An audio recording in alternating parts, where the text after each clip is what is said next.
So hello guys, welcome to our channel और welcome back to our channel. तो ये वाली वीडियो में हम लोग पढ़ेंगे आइडेंटिफिकेशन टेस्ट ऑफ इमल्शंस कि इमल्शंस को आइडेंटिफाई कैसे करें कि वो वाटर इन ऑयल हैं या ऑयल इन वाटर हैं। ओके, सो शुरुआत करने से जस्ट वाली क्विक, पिछली वाली वीडियोस में हम लोगों ने इमल्शन का ब्रीफ डिस्कशन किया था और फिर क्लासिफिकेशन डिस्कस किया था, जिसमें से हमने 3 क्लासिफिकेशन पाए थे। ऑयल इन वाटर जिसे हम OW बोलते हैं एंड वाटर इन ऑयल जिससे हम लोग वाटर मतलब कि W और O बोलते हैं। ओके, और थर्ड कैटेगरी थी मल्टीपल इमल्शन। ओके, तो ये दोनों इमल्शन हम लोगों ने डिस्कस किए थे कि ये क्या होते हैं और इनका नेचर क्या होता है। सो इस वीडियो में हम लोग अब इसका आइडेंटिफिकेशन टेस्ट पढ़ेंगे कि हम लोग को पता चल गया कि water in oil and oil in water होता क्या है, लेकिन हम लोग पता कैसे करें कि जो हमें सस्पेंशन मिला है वो कौन सा है। इस वाली वीडियो में हम वही पढ़ेंगे। ओके, सो आपको वो वाली वीडियोस देखनी हो तो उसकी लिंक आपको दोस्तों यहाँ आई कार्ड में आ रही होगी। ओके, सो बिना किसी देरी के शुरू करते हैं आइडेंटिफिकेशन टेस्ट। तो आइडेंटिफिकेशन टेस्ट मैं बता चुका हूँ, पता करने के लिए लेते हैं कि वो इमल्शन कौन सा है। ओके, पढ़ते हैं। Test use to identify whether the emulsion is oil in water और water in oil. Okay, so यही इमल्शन पता करने के लिए कौन सा इमल्शन। ओके, सो इसमें हमारे पास 4 टेस्ट हैं और ये चारों टेस्ट सबसे ज़्यादा फ्रीक्वेंटली यूज़ होते हैं लैब में, क्योंकि ये टेस्ट बहुत ही इजी है परफॉर्म करने को और इनका जो एक्यूरेसी है वो बहुत ज़्यादा है। तो हम लोग यही 4 टेस्ट ही पढ़ेंगे क्योंकि ये 4 टेस्ट बेस्ट हैं। ये बहुत ही ईजी है करने को और इनकी एक्यूरेसी भी बहुत ज़्यादा है। तो लैब में हम लोग यही करते हैं, तो थ्योरी में भी हम लोग यही करेंगे। ओके, तो सबसे पहला पढ़ते हैं कंडक्टिविटी टेस्ट क्या है। तो दोस्तों कंडक्टिविटी टेस्ट का बेसिक फंडा ये है, बेसिक इसका ये है कि water can conduct electricity but oil can not. Means अगर आप वाटर में अगर इलेक्ट्रिसिटी कनेक्ट कराएंगे तो वाटर इलेक्ट्रिसिटी कनेक्ट कर लेता है। अगर आप बिजली की तार को अगर कनेक्ट करके पानी में डाल दे तो पानी भी इलेक्ट्रिसिटी कनेक्ट करता है, वो आपको करंट पानी से छूने से भी लग सकता है ना।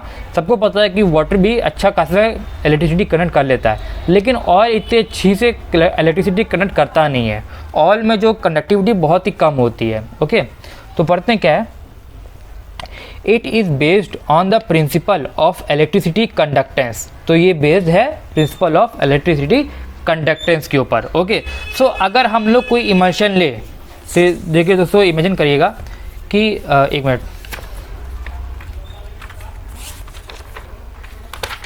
अगर दोस्तों हम लोग कोई इमल्शन ले, ये इमल्शन लिया हमने और अगर इसमें हम इलेक्ट्रिसिटी कंडक्ट कराएं, अगर यहाँ से इलेक्ट्रिसिटी कंडक्ट होती है तो मीन्स इसमें वाटर होगा, तभी तो इलेक्ट्रिसिटी कंडक्ट हो रही है, मीन्स वाटर ज़्यादा होगा, तो ये हो जाएगा हमारा ऑयल इन वाटर। और अगर इलेक्ट्रिसिटी कंडक्ट नहीं हो रही है तो इसमें ऑयल ज़्यादा होगा, है ना, ऑयल ज़्यादा होगा तो वो क्या हो जाएगा, वाटर इन ऑयल हो जाएगा। तो सिंपल बात यही है कि वाटर इलेक्ट्रिसिटी कंडक्ट करता है और ऑयल नहीं। Okay, water can conduct electricity and oil can't, वही बात है। So those emulsion that conduct electricity are oil in water, जो कंडक्ट करते हैं वो हैं oil in water, and those who don't are water in oil. Okay, so जो conduct करते हैं वो हैं हमारे, जो इलेक्ट्रिसिटी कंडक्ट करते हैं वो है हमारे ऑयल इन वाटर, और जो नहीं करते हैं वो हैं वाटर इन ऑयल। ओके, सो ये डायग्रामेटिकली व्यू है एक्सप्लेन करने के लिए कि मैंने एक इमल्शन लिया और इस पर मैंने 2 मेटल रॉड डाल दी। मेटल रॉड को मैंने एक बैटरी से कनेक्ट कर दिया, ठीक है। तो मेटल रॉड को मैंने बैटरी से कनेक्ट कर दिया। अब मैंने किया क्या, ये यहाँ पे एक एमीटर लगाया। एमीटर से क्या होता है, वो इलेक्ट्रिसिटी वो होती है, पता होती कितनी इलेक्ट्रिसिटी आ रही है, 0 आ रही है, 1 आ रही है, 2 आ रही है, ये एमीटर होता है, ठीक है। तो एमीटर दिखा रहा है value 1, means current pass, means यहाँ से जो करंट है वो पास हो रहा है। करंट पास होने का मतलब क्या है, वाटर ज़्यादा है, ऑयल कम है। ओके, तो ये जब होगा इमल्शन तो उसे कहेंगे oil in water emulsion. Okay, और दूसरा इमल्शन लिया मैंने, यहाँ पे भी सेम मेटल रॉड डाली, यहाँ से भी मैंने वो बैटरी से कनेक्ट किया और यहाँ पे जो एमीटर है ये वैल्यू दे रहा है 0, मीन्स कोई भी करंट पास नहीं हो रहा है। तो इसका क्या मतलब है, no current pass. No current pass तो मीन्स ऑयल ज़्यादा है, वाटर कम है, सो वो हो जाएगा वाटर इन ऑयल इमल्शन। बस ये सिंपल सा फंडा है। जो कंडक्ट कर रहा है वो है आपका ऑयल इन वाटर, जो कंडक्ट नहीं कर रहा है वो है आपका वाटर इन ऑयल। सो ये सबसे पहला टेस्ट है कंडक्टिविटी टेस्ट, बहुत ही ईजी टेस्ट है। फिर दूसरा आते हैं दोस्तों, दूसरा क्या है अपना डाइल्यूशन टेस्ट। डाइल्यूशन टेस्ट कैसे होता है? सो अगर दोस्तों आप लोग इमेजिन करिए, अगर आप एक आधा गिलास कांच के गिलास में पानी लें और आधा गिलास पानी लें और उसमें थोड़ा सा आधा कप ऑयल डाल दें, तो क्या होगा? ऑयल की जो सरफेस है वो वाटर के ऊपर फॉर्म नहीं हो जाएगी। वाटर के मतलब कि ये, जैसे कि ये आपका वाटर है तो ये आपकी ऑयल की लेयर आ जाएगी, ये आपकी ऑयल की लेयर होगी और ये आपकी वाटर की लेयर होगी। यही इसी टेस्ट का है कि अगर हम लोग ऑयल को वाटर में डालेंगे तो 2 लेयर हो जाएगी, और अगर आपने इसमें वाटर लिया और फिर आपने थोड़ा सा और वाटर ऐड किया तो क्या कोई लेयर फॉर्म होगी? कोई लेयर फॉर्म नहीं होगी, वाटर तो मिक्स हो जाएंगे, कोई लेयर फॉर्म नहीं होगी। लेकिन अगर आप ऑयल डालेंगे वाटर में तो लेयर फॉर्म होगी। तो यहाँ पे कितनी लेयर है? 2 लेयर हैं, और यहाँ कितनी लेयर है? 0 लेयर है। यही बात है इसमें कि पढ़ते हैं, this test is based on the miscibility of oil and water. जो नहीं है मिसिबिलिटी, ऑयल एंड वाटर की कहाँ है? Oil and water are completely immiscible. Okay, if we add water to an unknown emulsion, then if we add water to an unknown emulsion, अगर हम लोग एक unknown emulsion में water डालेंगे, then if the 2 layer get formed, अगर 2 layer get form हो, 2 layer form होती हैं और get separated out, या तो separate हो जाती है। so if 2 layers get formed बोले, 2 layers get formed बोलिए आप, या get separated out बोले, बात एक ही है, बात में कोई डिफरेंस नहीं। ओके, इसीलिए मैंने यहाँ पे और लगाया हुआ है। Okay, then it is water in oil emulsion, and if there is no change then it is oil in water. तो डायग्रामेटिकली समझते हैं तो जल्दी समझ में आएगा कि अगर ये अननोन इमल्शन है और अगर मैंने इसमें वाटर ऐड किया, ओके, सो अगर यहाँ पे 2 लेयर फॉर्म हो रही है, एक लेयर ये और दूसरी लेयर ये, then it is water in oil emulsion. और अगर मैंने फिर से एक अननोन इमल्शन लिया और इसमें वाटर ऐड किया और अगर कोई भी चीज़ नहीं, जैसा का था वैसे ही बना रहा, then it is oil in water emulsion. बस इतना सिंपल है, आपको बस इतना याद करना है कि अगर नो चेंज है तो ऑयल इन वाटर, और अगर 2 लेयर हो रही है तो वाटर इन ऑयल। और क्यों हो रही है? अगर आपको इसका बेसिक रीज़न जानना है तो आप जान सकते हैं कि वाटर एंड ऑयल दोनों इमिसिबल हैं। तो अगर आप वाटर में वाटर डालेंगे तो कोई लेयर फॉर्म नहीं होगी, और अगर ऑयल में वाटर डालेंगे तो 2 लेयर फॉर्म हो जाएगी। तो इसका बेसिक रीज़न क्या है? रीज़न है कि oil and water are immiscible and they get form 2 layer, वो 2 लेयर फॉर्म कर देते हैं। ओके, देन आते हैं डाई टेस्ट में, थर्ड टेस्ट। सो डाई टेस्ट, डाई हम लोग को पता ही क्या होती है, कलर गिविंग कंपाउंड होता है। अगर डाई को आप किसी सोल्यूशन में डाल दें तो वो डाई उस सोल्यूशन को पर्टिकुलर कलर दे देती है without changing its chemical composition. Okay, so यहाँ पे जो डाई यूज़ करेंगे वो है एमरैंथ। एमरैंथ बहुत ही अच्छा डाई होता है, ये रेड कलर दे देता है। ओके, रेड कलर देने के लिए अगर आपको किसी ड्रग को देना है तो एमरैंथ यूज़ करिए, बेस्ट डाई है। Okay, in this test a dye called amaranth is added to an unknown emulsion. तो इसमें क्या होता है, एमरैंथ ऐड किया जाता है अननोन इमल्शन में।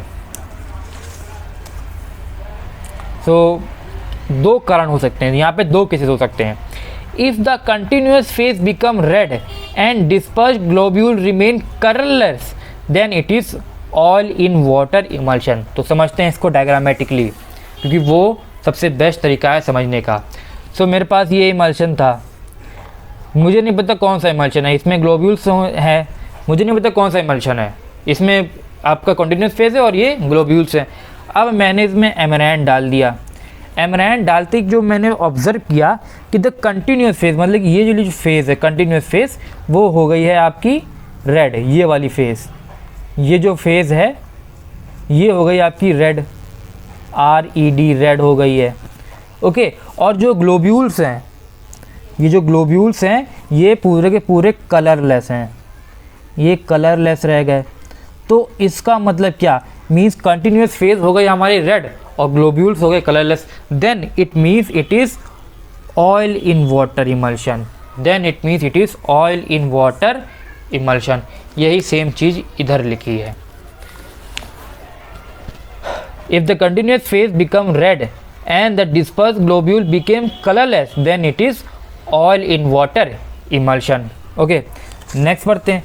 If the continuous phase remains colourless, अब उल्टा हो रहा है, यहाँ पे कंटिन्यूस फेज कलरलेस हो जा रही है, and the globules become red, the globules become red then it is water in oil emulsion. तो यहाँ पे उल्टा हो रहा है, तो देखते क्या हो रहा है। ये था हमारा एक इमल्शन जो हमें नहीं पता क्या है, इस पे अंदर थे ग्लोब्यूल्स, ठीक। अब हुआ क्या कि जब मैंने इसमें अब एमएनएन डाला तो जो कंटिन्यूस फेज है, ये वाली फेज जहाँ ग्लोब्यूल्स नहीं प्रेजेंट है, ये तो रही हमारी कलरलेस, ये हमारी कलरलेस ही रही, और ये जो ग्लोब्यूल है, ये जो ग्लोब्यूल है, ये हो गए आपके रेड, ये हो गए आपके रेड। तो यहाँ पे काम उल्टा हो गया, ग्लोब्यूल्स रेड हो गए हैं और डिस्पर्स फेज जो कंटिन्यूस फेज थी वो कलरलेस रह गई, तो वो होंगे आपके वाटर इन ऑयल इमल्शन। तो सिंपल ये है वाटर इन ऑयल इमल्शन।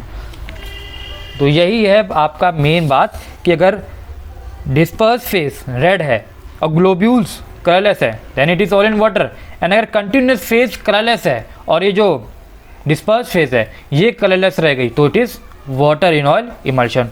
यही बात इसी 2 पैराग्राफ में लिखी है। ओके, तो आप इसको ऐसे भी लिख सकते हैं। नेक्स्ट हमारा है फ्लोरेसेंस टेस्ट। फ्लोरेसेंस क्या होती है? फ्लोरेसेंस दोस्तों एक चमक टाइप की होती है। ये फ्लोरेसेंस ओरिजिनेट होती है यूवी लाइट से।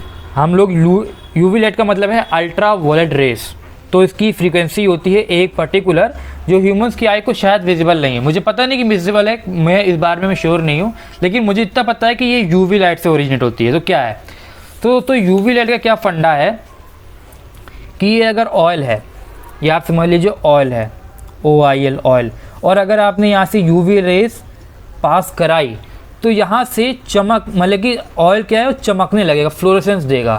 फ्लोरेसेंस में थोड़ा सा चमकना हो गया है ना। और अगर ये आपका वाटर है, ये वाटर है, और अगर आपने यहाँ पे यूवी लाइट करी तो यहाँ पे जो कोई फ्लोरेसेंस, कोई चमक वमक मिलेगी नहीं, यूवी लाइट इसको पास करके आगे चली जाएगी, इसको पास करके आगे चली जाएगी। लेकिन ऑयल में अगर पड़ी है तो फ्लोरेसेंस देगी। तो बात ये समझ सकते हैं कि ऑयल फ्लोरेसेंस देता है और यूवी लाइट फ्लोरेसेंस नहीं देती है। बात बस इसी बात की है। ओके, तो ये पढ़ते हैं। If by passing the UV light if the unknown emulsion give fluorescence, अगर यूवी लाइट पास कराने पे अगर वो इमल्शन फ्लोरेसेंस देता है then it is water in oil emulsion. क्योंकि इसमें वाटर इन ऑयल है तो ऑयल ज़्यादा है, ऑयल फ्लोरेसेंस दे देता है, तो भाई आराम से हमें फ्लोरेसेंस दिख रहा है। If it does not give fluorescence then it is water, then it is oil in water emulsion. I am sorry दोस्तों, oil in water emulsion. Okay, so अगर ये फ्लोरेसेंस नहीं देता है तो मीन्स यहाँ पे क्या है, ऑयल इन वाटर, मीन्स यहाँ पे वाटर ज़्यादा है। और वाटर तो भाई फ्लोरेसेंस देता नहीं है, जब वाटर फ्लोरेसेंस देगा नहीं तो मैं दिखाई क्या देगा, है ना। ऑयल थोड़ा सा है, वो इतना कम देता है फ्लोरेसेंस कि हम लोग को दिखाई नहीं देता है, तो हम लोग मानते कि नहीं है ना। यही बात है कि अगर वो फ्लोरेसेंस नहीं देता है then it is oil in water, और अगर वो फ्लोरेसेंस देता है then it is water in oil emulsion. So I hope guys आपको ये चारों टेस्ट समझ में आए होंगे, मैंने अपना पूरा बेस्ट दिया है। एंड ये थे हमारे 4 आइडेंटिफिकेशन टेस्ट। और अगर आपको और भी इमल्शन के बारे में पढ़ना है तो आप हमारी पिछली वीडियो देख सकते हैं, और हम लोग आगे और इमल्शन के बारे में बात करेंगे कि वो क्या है, उसकी स्टेबिलिटी प्रॉब्लम। तो नेक्स्ट वीडियो में हम लोग बात करेंगे stability problems of emulsion. So I hope you like it guys, and please like and support us, it really motivates us. Thank you.